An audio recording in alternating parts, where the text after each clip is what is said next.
Bharatiya Janata party Hanumangarh की ओर से हमारे राष्ट्रीय अध्यक्ष का एक कार्यक्रम जो 24 तारीख को तय किया है, जाट भवन है, उसका समय 11 बजे रखा है और किसान संगत के नाम से हम इस कार्यक्रम की शुरुआत कर रहे हैं। केंद्र में मोदी जी के नेतृत्व में चलने वाली सरकार ने हम सबके लिए जो विकास की योजनाएं बनाई है, हनुमानगढ़ अकेले जिले के लिए मेडिकल कॉलेज हमको दिया है, हमारे यहाँ पे वॉशिंग लाइन की स्वीकृति हुई है, हमारे यहाँ पे ग्रीन कॉरिडोर बन रहा है, सीमा क्षेत्र में भी भारतमाला बन रही है, सारे रेलवे स्टेशन पक्के किए हैं। अभी संग्रिया में भी 2.5 करोड़ रुपए की राशि से और पीलीबंगा में 5 करोड़ रुपए की राशि से जो रेलवे स्टेशन बन रहे हैं, इन सब बातों का धन्यवाद देने के लिए हम राष्ट्रीय अध्यक्ष जी का हम स्वागत कर रहे हैं। हमारी पूरी टीम, हमारा हर समाज उनका स्वागत करेगा और मैं कह सकता हूं कि भारत के अमृतकाल के शुरुआत में ये पहला बजट जो 25 वर्षों के लिए एक नई दिशा तय कर रहा है, आजादी की एक सदी जो पूरी करेगा, तो यह बजट पूरे सबका साथ सबका विकास यानी हर एक समाज का उनको साथ लेके उनकी सुविधाओं को, महिलाओं और किसानों, SC/ST वर्ग को, OBC वर्ग को ध्यान में रख के किया हुआ है और एक सतत विकास की तरफ से विकास की ओर आज भारत जा रहा है। आज G20 जो भारत की अध्यक्षता कर रहा है, तो मैं समझता हूं कि पूरे जो 20 कंट्रीज जो है उनकी शुरुआत एक विकास की एक नई दिशा की शुरुआत भारत की तरफ से जाएगी और देश के प्रधानमंत्री जी और भारत देश की अध्यक्षता करेंगे। ये 70 साल के इतिहास में हम सब के लिए एक सौभाग्यशाली समय है। इसलिए मैं मेरी तरफ से, हमारे जिले की तरफ से देश के प्रधानमंत्री जी को मैं धन्यवाद देऊंगा कि एक इतनी बड़ी जो भारत है, इसकी अर्थव्यवस्था आज 5वीं जो सबसे बड़ी अर्थव्यवस्था में से 5वीं अर्थव्यवस्था में भारत है और विश्व का एक शक्तिशाली देश बन के भारत उभर रहा है। इसके लिए मैं मेरे जिले की तरफ से मैं उन देश के प्रधानमंत्री जी को और सरकार को मैं धन्यवाद देना चाहूंगा। हम लोग बजट के अंदर इस देश की अर्थव्यवस्था को देखते हुए पूंजीगत व्यय जो हमारा है 2023-24 में 10 लाख करोड़ रुपए का अंक है। यह 70 साल के इतिहास में पहली बार हुआ है। हम केंद्र सरकार की तरफ को धन्यवाद देना चाहेंगे कि मोदी जी की सरकार ने रेलवे के अंदर पहली बार 2,40,000 करोड़ रुपए का बजट 2,40,000 करोड़ रुपए का बजट रेलवे के प्रावधान के लिए रखा है। हिंदुस्तान का कोई भी रेलवे स्टेशन, कोई भी शहर ऐसा पेंडिंग नहीं होगा जहां पे जो लाइन जा रही है उसका रेलवे स्टेशन नहीं बने। हमने हनुमानगढ़ जिले को अमृत योजना में लिया है। यहाँ पे अमृत योजना में लेने के बाद, वॉशिंग लाइन बनने के बाद पूरे देश जो हनुमानगढ़ से जुड़ेगा, इसके लिए मैं देश के प्रधानमंत्री जी को और मैं रेल मंत्री जी को मैं धन्यवाद देना चाहूंगा। विशेषकर मैं हम लोग प्रेस कॉन्फ्रेंस के माध्यम से आपके माध्यम से हम सभी से आग्रह करेंगे कि 24 तारीख के दिन हमारे जो पार्टी के अध्यक्ष है माननीय जगत प्रकाश जी नड्डा जो वो पधार रहे हैं, उनका हम सब लोग मिलकर स्वागत करेंगे और मैं आपको भी आमंत्रित करूंगा कि आप भी सब पधारें और हम सब लोग मिलकर उनका स्वागत करेंगे। आप सब लोगों को मैं मेरी तरफ से धन्यवाद देना चाहूंगा। बहुत बहुत धन्यवाद। MP साहब, एक सवाल आपसे है। रेलवे के अंदर बहुत कुछ आपने दिलाया है। पूर्व मंत्री डॉक्टर राम प्रताप की एक मांग है जो हनुमानगढ़ से रावतसर लाइन है 2024 तक, क्या इसमें कोई आशा है, संभावना? पूरे देश के अंदर अगर 1 किलोमीटर भी लंबी लाइन अगर नई लाइन बिछी तो हनुमानगढ़ से सरदार से वाया रावतसर पल्लू होते हुए जाएगी, ये मैं आपसे वायदा करता हूँ। लेकिन 70 साल में जितनी रेल लाइन थी, जितने रेलवे स्टेशन थे जो मीटर गेज के थे, उन रेलवे स्टेशन को अपग्रेड किया है, ब्रॉडगेज किया है और जो लाइनें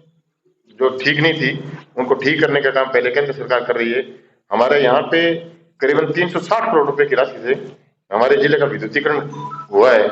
और जो हम लोग जो पुराने रेलवे स्टेशन थे उसको नया कर रहे हैं। राजस्थान के अंदर सबसे बड़ा गुड शेड जो बनवाली में बन रहा है, 8 करोड़ रुपए केंद्र सरकार ने दिए हैं। जब वो गुड शेड बन के तैयार हो जाएगा, किसान की फसलों के भाव में 100% मैं कह सकता हूं कि 100 रुपए प्रति क्विंटल के हिसाब से वृद्धि होगी, ये मैं कह सकता हूं। और जब भी नई रेल बनेगी तो आदरणीय अटल जी का सपना हम जरूर पूरा करेंगे। इस रेल लाइन को बनाने का काम हम लोग करेंगे। अभी इसका सर्वे वैसे चल रहा है, हर साल सर्वे चल रहा है। हर साल सर्वे में केंद्र सरकार 1 करोड़ रुपए इसमें रख रही है। हनुमानगढ़ प्रवास पर रहेंगे और उसके दौरान जो किसानों के लिए, जो हमारे सिख समाज के लिए, जो आदरणीय प्रधानमंत्री जी ने,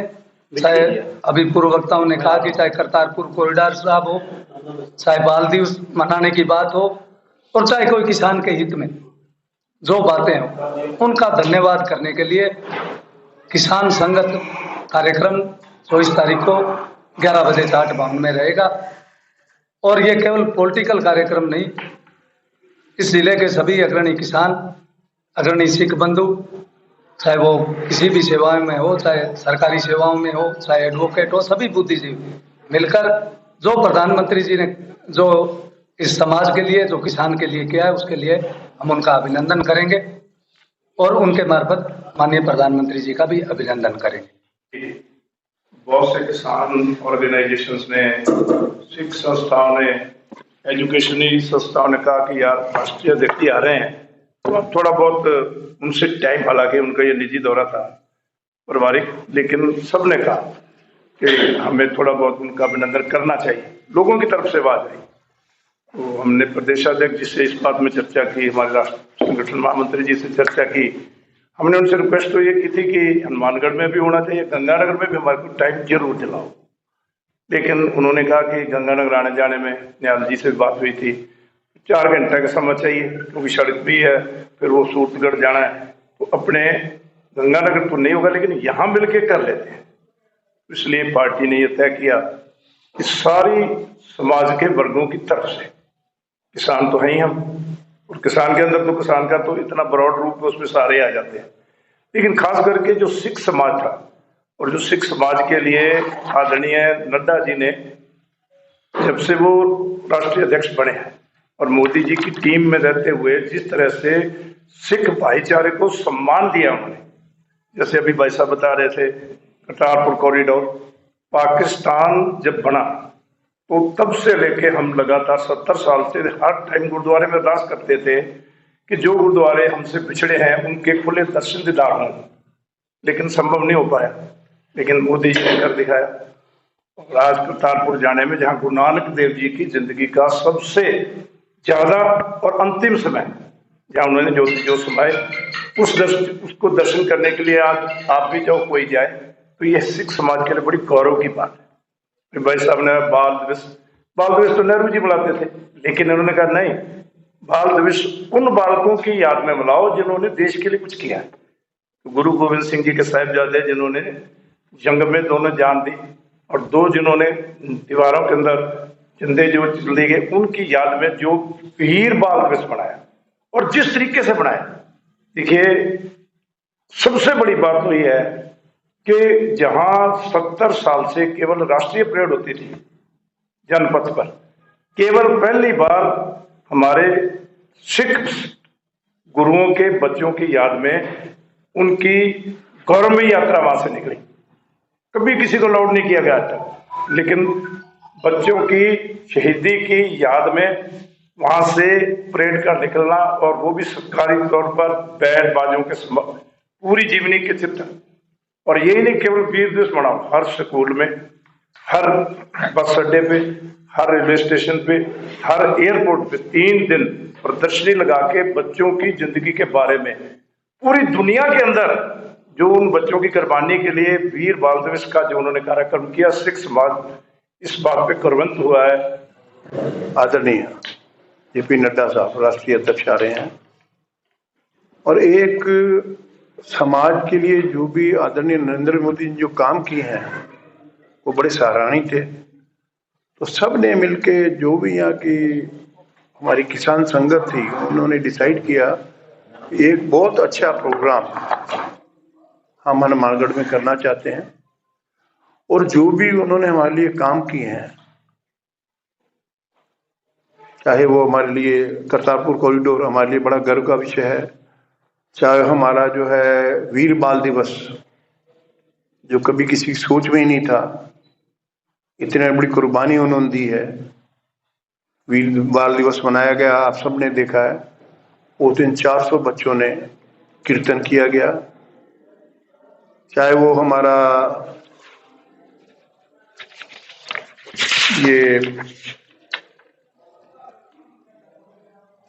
ग्रीन कॉरिडोर है, जो अमृतसर से जामनगर तक बन रहा है वो मेरे ख्याल वाया हनुमानगढ़ होके निकलेगा। और चाहे भारत माता माला और चाहे हनुमानगढ़ से ये जो वॉशिंग स्टेशन जिसके भी मेरे ख्याल अभी आप बता रहे थे काफी बड़ा जो है धनराशि वहां से हमारे को अप्रूव हुई है वो भी हनुमानगढ़ में जाने। इन सब को देखते हुए राष्ट्रीय अध्यक्ष जी आ रहे हैं, उनका हम बहुत धन्यवाद करेंगे, स्वागत करेंगे। क्योंकि जो मान और सम्मान भारतीय जनता पार्टी में सिख समाज को मिला है, शायद ऐसी कोई राजनीतिक पार्टी राष्ट्रीय पार्टी नहीं है जिन्होंने सिखों को इतना सम्मान दिया। पंजाबी बाहुल्य इस गंगानगर लोकसभा और गंगानगर हनुमानगढ़ जिले की 11 सीटों में 5 सीटों पर भारतीय जनता पार्टी पंजाबियों को चुनाव लड़ा चुकी है और उसके अपेक्षाकृत कांग्रेस ने सिर्फ एक चुनाव लड़ाया। जब भी भारतीय जनता पार्टी की सरकार बनी है हमेशा पंजाबियों का उसमें हमारा एक मंत्री रहा है और कांग्रेस ने उसमें भी आमय नकारा है। तो ये सारी चीजों को पंजाबियों में ध्यान में रखे हुए चाहे नेशनल माइनॉरिटी सेल हो उसमें भी एक पंजाबी को मौका दिया है और भारतीय जनता पार्टी के लिए सारे सिखों में इस बात का हम धन्यवाद देना चाहते हैं। हमारे राष्ट्रीय अध्यक्ष हमारे बीच में आ रहे हैं